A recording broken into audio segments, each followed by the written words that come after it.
কেন এখানে আমি জুমার নামাজটা পড়তে আসছি, আমাদের যে মসজিদ ভিত্তিক একটি সোসাইটি আছে, এই মসজিদ ভিত্তিক সোসাইটিটা আমরা নির্মাণ করতে চাচ্ছি। যে মসজিদে একজন দারিদ্র লোক আসবে, সেই ইমামের সাথে যোগাযোগ করবে এবং একজন যে প্রভাবশালী আছেন অথবা যার কাছে অর্থকড়ি আছে সে হলো ইমামের কাছে এসে দান করে যাবে।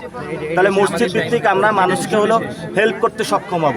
সাথে সাথে এই যে পুকুর আছে মসজিদের পাশে হলো হেলথ কমপ্লেক্স থাকতে হবে, মসজিদের পাশে ইনস্টিটিউট প্রতিষ্ঠান থাকতে হবে।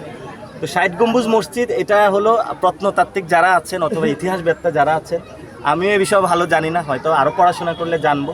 তবে অনেক জায়গায় বেশি গম্বুজ থাকে, কম গম্বুজ, যেহেতু এটা প্রসিদ্ধ হয়ে গেছে ৬০ গম্বুজ মসজিদ, আমি মনে করি এই নামটাই থাকা ভালো। যে এই সাংবাদিকতা করে না, এখন যদি আপনাকে হলুদ সাংবাদিক বলা হয়, অথবা একে আজাদ আওয়ামী লীগের ওই সময় হলো ২৪ ইলেকশনে অংশগ্রহণ করেছিল এবং এই অংশগ্রহণ ফেসিবাদী শক্তির সাথে হাত মিলিয়েছিল এবং চ্যানেল 24-এরও আমরা দেখেছিলাম যে ওনার মালিকানা আছে। এখন হলুদ সাংবাদিকের অনেকে তো আছে, এটা তো সত্য, ঠিক না? তো আমরা মনে করি যে ভালো স্বাধীন সাংবাদিকতার চর্চা হবে এবং সাথে সাথে সত্যটা তারা উন্মোচন করবে।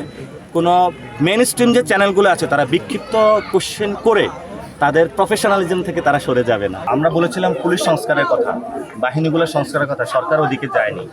ফলত দুই একটা মানুষকে ধরলে কিন্তু এটার আমূল পরিবর্তন হয়ে যাবে।